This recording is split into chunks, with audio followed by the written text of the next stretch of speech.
नमस्कार, स्वागत है आपका बिहार समाचार में। मुख्यमंत्री नीतीश कुमार जी ने बड़ा ऐलान कर दिया है कि अब मेरा एक ही काम है कि अब तेजस्वी यादव को आगे बढ़ाना है। तेजस्वी यादव को आगे बढ़ाकर बिहार की सत्ता भी सौंपनी है। देखिए, चिराग पासवान फिर से बीजेपी में शामिल हो गए हैं और बीजेपी में शामिल होकर मोकामा में चुनाव प्रचार किए, उसके बाद गोपालगंज में चुनाव प्रचार कर रहे हैं। लेकिन मुख्यमंत्री नीतीश कुमार जी से जब चिराग पासवान के बारे में पूछा गया तो नीतीश कुमार जी बोले कि वे तो पहले बीजेपी में ही थे और अब फिर से यदि बीजेपी में चले गए हैं तो क्या फर्क पड़ता है। और तेजस्वी यादव की ओर इशारा करते हुए कहे कि अब तो मुझे इसी आगे बढ़ाना है, इन्हीं के लिए अब काम करना है। जरा आप पहले मुख्यमंत्री नीतीश कुमार जी का ये बयान सुनिए। फिर हम लोग उसको छोड़ करके फिर आ गए वापिस अपना जगह पर।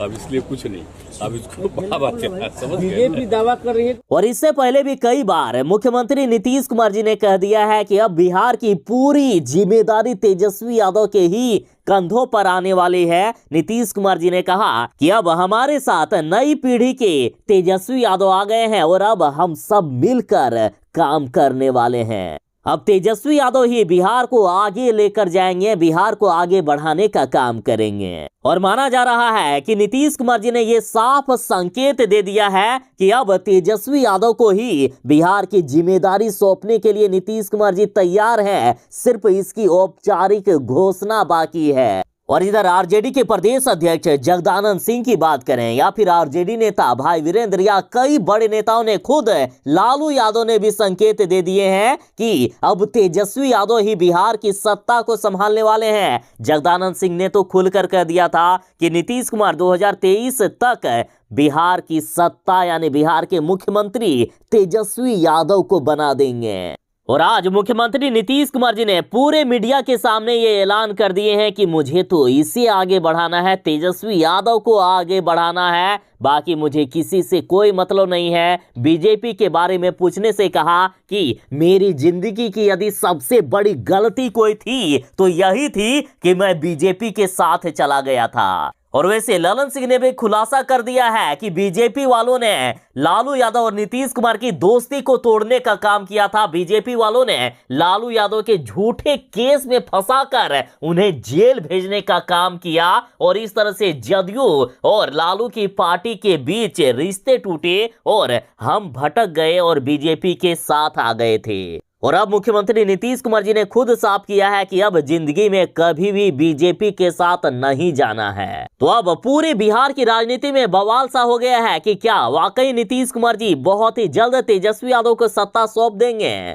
और इधर बिहार में हो रहे उपचुनाव की बात करें तो मोकामा और गोपालगंज में जो उपचुनाव होने वाला है तो नीतीश कुमार जी ने साफ कर दिया है कि दोनों ही सीटों पर राजद ही चुनाव जीतेगी। बीजेपी का अब बिहार में वजूद खत्म हो गया है। बीजेपी वालों में अब दम नहीं रहा है और थक हार के लास्ट में चिराग पासवान को भी बीजेपी वालों ने चुनाव प्रचार में ला दिए कि यदि कोई भी थोड़ी भी चांस हो जाए चुनाव जीतने की, क्योंकि बीजेपी को लग गया है कि नीतीश कुमार यानी मेरे बिना अब हमारा कोई वजूद नहीं है। और जिस चिराग पासवान को बीजेपी ने अपनी पार्टी से ही बाहर निकाल दिए थे, उस चिराग पासवान को फिर से बीजेपी ने शामिल कर लिया है अपने दल में और चिराग पासवान अभी चुनाव प्रचार कर रहे हैं। तो इससे अंदाजा लगाया जा सकता है कि बीजेपी किस हद तक गिरी हुई है और चुनाव जीतने के लिए बीजेपी कोई भी कीमत चुकाने को तैयार है, चाहे कितना भी नीचे क्यों ना गिरना पड़े। क्योंकि यदि बीजेपी नीतीश कुमार जी से अलग होने के बाद चुनाव हारती है तो पूरे देश में इसका नकारात्मक प्रभाव पड़ेगा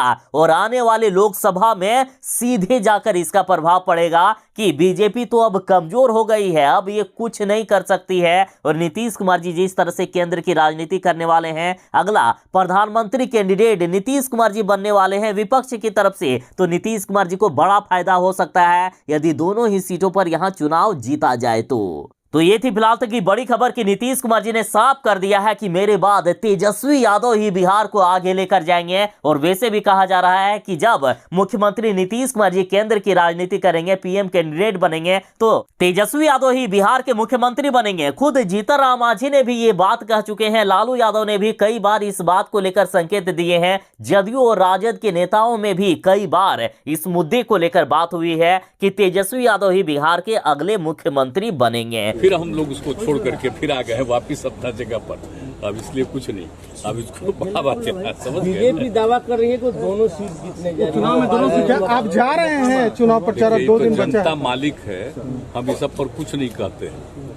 मालिक है जनता, लेकिन जो हम लोगों को वहां के लोगों ने बताया है तो उसमें बिल्कुल ही राष्ट्रीय जनता दल के जो लोग हैं आरजेडी के, दोनों जगह पर जीतने जा रहे हैं। ये सब सारी बात है, हमारी भी बात होती रहती है। देखिए हमारा तो थोड़ा सा ये खराब हो गया, इसके चलते हम वहाँ प्रचार में नहीं जा पाए, लेकिन ऐसे भी हमारी बातचीत तो होती ही रहती है, इसलिए उस सब में कोई चिंता मत करिए। सर बीजेपी से रीट दाखिल करने जा रही है गोपालगंज के प्रत्याशी के खिलाफ। सर कह रही है कि उन पर आपराधिक जो मामला उन्होंने छुपाया है, रीट दाखिल करने जा रही है। अभी सब कोई मतलब है इसका क्या देना, तेजस्वी जी कैंडिडेट होता है क्या होता है उसके बारे में कोई ये सब चीज का है। ये सब चीज का तो अपना जो कर रहा है कोई को कर रहा है। आज आपको मालूम नहीं है कितने लोगों पर कितना कंप्लेंट हो जाता है, तो सब तो अलग चीज है, उससे कोई मतलब नहीं। एड़ी चोटी का जोड़ लगाए हुए बीजेपी, क्योंकि आपसे अलग होने के बाद ये पहला मौका है चुनाव का। अरे वो तो एक अलग है, ये सब तो बाई इलेक्शन है, इसमें तो जो कुछ भी होना उनको तो हम लोग अलग हो गए हैं और कोई मतलब नहीं। अब आप देख रहे हैं कि आजकल कितना बोलते रहते हैं, हम लोग पर कैसा कैसा बात बोलते रहते हैं, तब सीख ही न रहे हैं।